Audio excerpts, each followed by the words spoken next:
Welcome back to War Games Group and the Sales Genius Podcast. I'm your host, Joe Ingram. Today, we have the pleasure of hosting Dan Lazar, a visionary entrepreneur whose journey, spans from being a professional tennis player to creating impactful business ventures.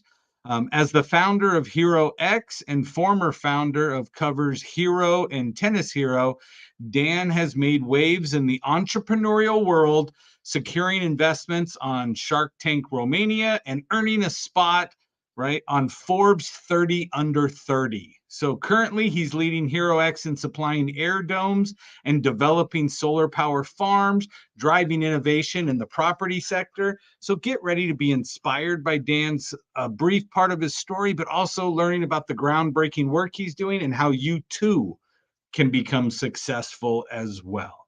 So stay tuned. Welcome to War Games, hosted by the sales genius Joe Ingram. If you're looking to win the sales battle, then you have joined the right team. In the War Games Group, we devise strategies for sales, marketing, branding, mindset, and attitude.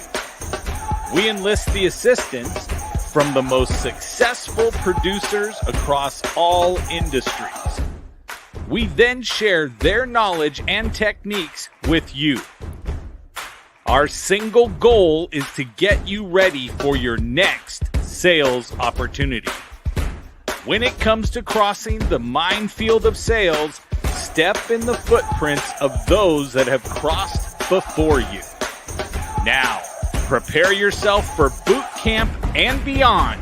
It's time for the War Games to begin. Are we playing a game? Hey, it's me. Surprise. And I brought JR with me. Okay, fantastic. I also have brought Dan Lazar, the one I teased you with prior to that. Dan, welcome to the Sales Genius Podcast and the War Games Group.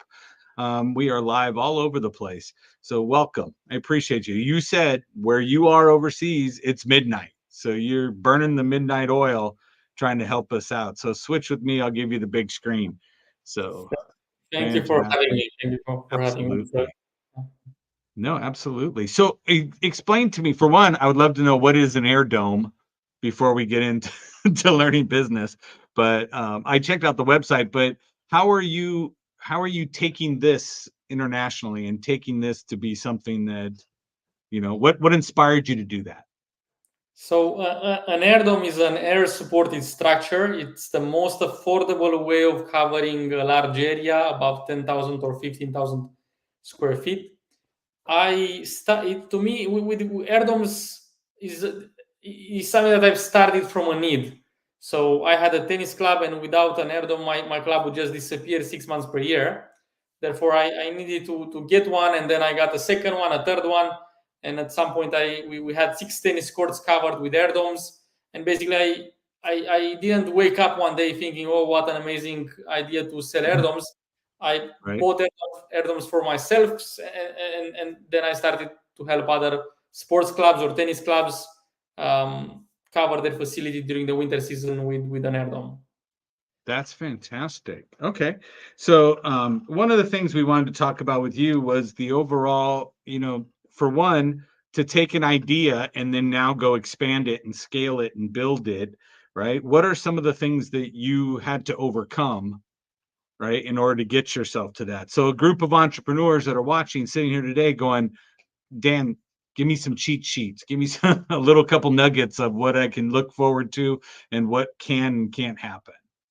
So in a way, I think the pandemic is sort of a blessing in disguise, because before the pandemic, people were not as happy as now to do business over Zoom, or were not as, I guess it just helped globalize our world even more. And in a way, I've tried many different things, from attending trade shows to paid ads to cold reach outs. I just looked probably last year we sent over 15,000 text messages. Wow. So you just need to try a lot of things and see what works. and then double down on the directions that seem to be lucrative for you.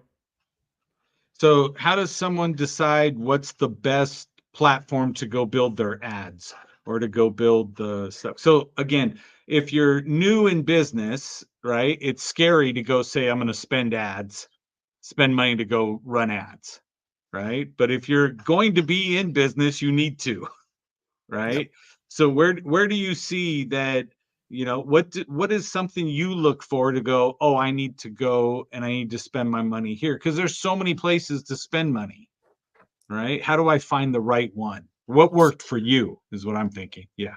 So I think if we're talking about ads specifically, there's many directions through where you can get traffic from. However, I feel like Google ads and specifically search or pay per click is the best way to get started, as I think somebody that is on Facebook and is looking at cute dogs and at some point sees an airdoms and clicks on your ad may be interested in your airdom in your product, but is very unlikely that he's a buyer. Right. However, somebody that searches on Google on, I don't know, airdoms for tennis clubs in Tampa, then that's really somebody that is a lot more qualified or a lot more hot as a prospect. And I think Google search is a good place to start, as it's likely that you'll get a positive return on ad spend. Fantastic. So I want to shift a little bit of a gear just because this is something I find as a theme, right? So professional tennis player, right? That takes a lot to do, right? So I see that a lot of people in business that came from the sports side of things always tend to edge out or be more successful than the people who didn't. Do you find that to be true? And if you do, what is it that is the difference, right? What is it that makes it so that you could excel in business? Many qualities that you need to develop in sports to succeed, then you can translate them in business. So from resilience to processing failure to being able to pick yourself up to being disciplined, all of these are ingredients that will then help you in business as well. So I feel like I have a lot of friends that are former sports players, and a lot of them are successful in business, and in a way probably in tennis even more than other sports, as it's in a way it's an individual sport. Right. You are alone. In business, even though you play in a team, in reality it's up to you to be disciplined and do your job in order to bring your team up. So I feel like tennis is a great launching pad for doing good in business in the future. I agree. That makes a lot of sense to me.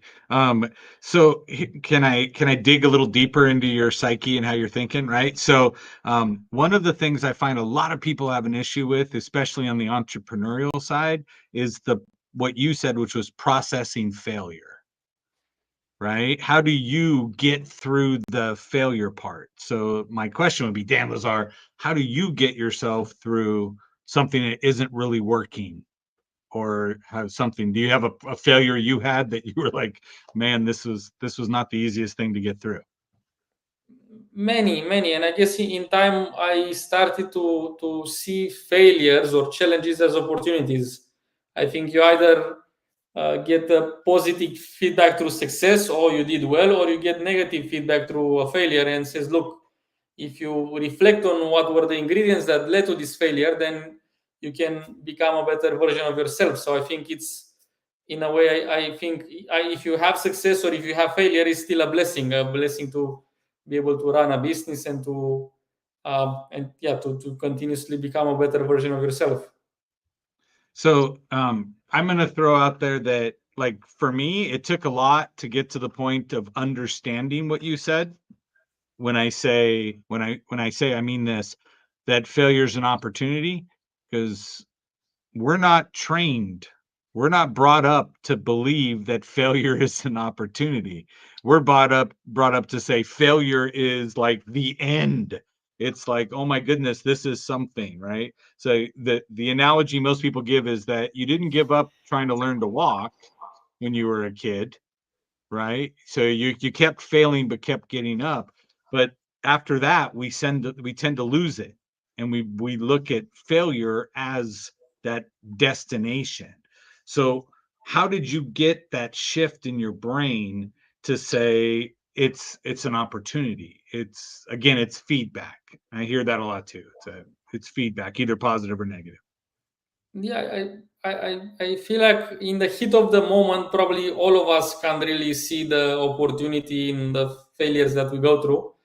But as you get a bit of time and reflect on that, I guess failure plus reflection equals progress. So you can basically turn a failure into a positive experience if you reflect on it, understand what were the lessons that that failure was meant to teach you, and then apply them in I guess in some with I guess in some principles that you're going to continue to apply in your work to not repeat the same mistakes. This is actually something that I do every year or after multiple years when I have something that didn't work or didn't work to the level that I wanted. I reflect on it and I realize, okay, what were the ingredients that where I messed things up, and how I could have arrived at a different outcome by applying a different formula, perhaps. And then I basically write them down and I have them like next to my desk. Like I regularly go through the principles that past failures have taught me every week, just so I make sure that for what I don't, I don't know, I don't forget them for whatever reason.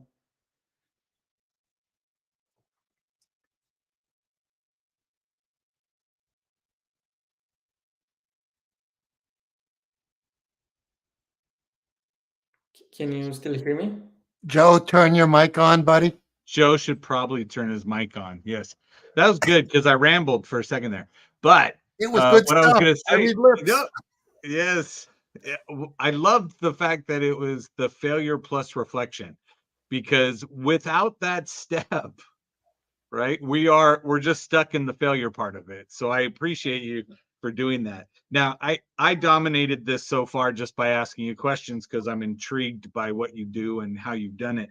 But typically, format is I give you the stage, and I say, here, talk to a bunch of entrepreneurs and give them some advice that would help them to grow, brand better, or to sell something more. So I want to step back for a second and say, the floor is yours, Dan. Yeah, so I feel like first and foremost, I try to look at why am I doing something? Why am I doing a business? I try to unpack, okay, I'm doing this for these reasons, and this is, I guess, the financial reasoning, and this is my mission, and how try to create a better place. And after you understand, I guess, your why, then it's all about formulas in my mind. Everything is a formula. I think even the spammy emails that we used to get 10 years ago with the prince from Nigeria trying to give you his fortunes, even that Yes. works if you apply enough of a volume. So I Right. think in entrepreneurship, we probably undervalue what is the level of volume that is required to make something successful. I see that many times. Even last year I was looking at different channels that we try to promote ourselves, and I was sort of concluding that, oh, that doesn't work, that doesn't work. When I actually reflected and went a bit deeper, I realized, yes, but my customer acquisition cost, let's say, is $10,000. If I haven't invested $10,000 in email marketing or in cold text messaging, then I can't conclude that doesn't work. If I know that typically that's what I pay to acquire a customer. So I think it's all about formulas. It's all about, if you aim to get $10 million in sales, how many products do you need to sell? Then how many leads do you need to generate? How much traffic you need to get? How can you improve your website to have a higher conversion rate? And just tweak your formula every week or every month to just improve the speed with which you grow to your goals. I'd like to make a quick comment. Alex Hermosi, one of my heroes, said volume negates success. Or excuse me, volume negates luck. Sorry. Volume I was negates like, luck. volume doesn't. Yeah, that makes sense. Okay. Yeah. Oh, here we go. This Alex was Ozzy. Let me get my hat. Exactly. But Yes. but failure is, according to another guy we know, the Hell Wing. Do you have Hell Wings? Do you have Doug Wings book there? We'll send him a copy. Double wings. He's got both of those. Yeah. This is actually open on my table, so I was going through certain chapters. Failure is just stopping learning and just saying that's failure. Stopping attempting. Otherwise, you don't know what you don't know, and you're doing the Edison with one less you don't know out of the way.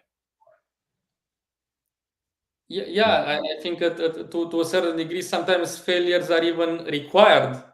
I feel like probably one of the things that I see most with kids that are entitled is that they didn't have enough adversity, they didn't have enough failure in their life, and because they had an easy life, they tend to think that everything is easy in life, and they didn't get a chance to actually go through enough failure. In a way, a few years ago, maybe 5 or 7 years ago, I was teaching my wife how to ski. So I'm skiing every winter, and the first thing that I taught her is how to fall. I think if you fall and then you see that that's not the end of the journey, I guess. Right. Then it's a lot easier to you're not as scared as you would have been if you didn't know how failure is. So in a way, I think was that just your excuse to push her over? Is that what you were doing? You were just yeah, babe, look. Yeah. From a different angle, you could argue that. However, it actually helped her because she was very scared of falling, and after she fell, and she has seen that that's not the end of the world. Died, and she was a lot more comfortable to follow my guidance. Dan, Joe's in Southern California, and snowplow is not like a snow blower. It's two different things. Yes. You wanted to do a snowplow, but it would be a little messy with a snow blower. Right. It would stop them, but just once, I guess. It would work. It would work. Okay, so sorry we interrupted for our humor. But no, I wrote down I started building my formula while you were talking. And I was like, okay, so ads to contacts, contacts to meetings, meetings to sold services equals $10 million in sales. And then working your way back to get to that point. And so I'm going to put it on the ads too as well, social, like how to use social media, how to get yourself out there, brand recognition kind of deal. So how does Dan intrigue people? How do you find it? Like, again, you're going to go in and you're going to talk to, if somebody's clicking on anything for you and saying, I'm looking for an air dome, right? That's a pretty specific customer that you have, right? What's success rate on, I got a contact, I got a meeting, I got a sold in your formulas? Short term, around 1%. Okay. So a lot of people are kind of thinking about it, but it's a process. You need to get approvals, a permit, professional services. You may need to get funding if you don't have it or get approved. So even though a lot of people request a code, and we probably close 1 in 30 face-to-face meetings. So we need to, as we know that number, it's all about getting as many meetings attended via different ways. Something that we do now, we even call people like 5 times. So after somebody becomes a lead, if they don't respond once, we call them a second time, a third time, a fourth time, until we book them into a call. Obviously, unless they respond the second time and they say, oh, sorry, this is not for me, it's totally outside of my budget. So do you find it's more, and again, it's just my curiosity because I'm trying to attach what you do with what I do and things. So, and I believe everybody else who's watching is doing the same thing. But do you think it's more of an educational thing that you get stuck doing, right? So somebody says, "Hey, I'm interested in an air dome," and then you get them on the first call, and then you have to educate them on everything that they're going to need to get it done, as opposed to if you were selling something for $50, it's just a matter of them seeing more than $50 value. That is one side of it. Another side is understanding their business and maybe even their formula, and showing them how they can get ideally a 50% return by getting an air dome. So typically, a tennis club in a place like I don't know, Chicago, unless they have some sort of a covering structure, then they don't have any business 6 months per year. So an air dome basically doubles their revenue, and then obviously on that revenue they have a profit margin and so on. But typically, an air dome should get you 50% return on investment, and sometimes we even sort of advise against it if somebody the formula doesn't make sense. Says, look, we were happy to sell one for you, but if I were you, I wouldn't buy it. It just doesn't make sense. You need to get a above average return on investment for this to be an investment that you're going to be happy with. So I love the integrity at that point. That's what I look at and say that's the challenger sale, right? From the book, The Challenger Sale, where your answer is it may not be right for you, and I may advise you not to. So, and again, the confidence and the integrity in which you stand, right, almost makes it more appealing to the customer to do it.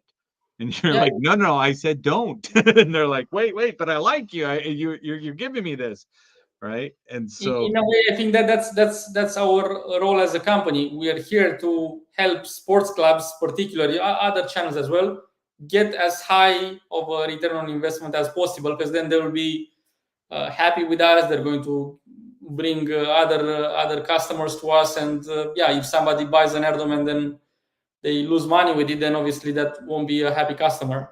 right. So are you specific? Is Hero X only air domes? Is that So what I you're guess focusing on, or you have multiple channels? that's so Hero X in the US only does air domes. Under the Okay. Hero X brand, I also do property development in Australia. You can Okay. see here that this is my first development. This is my second development.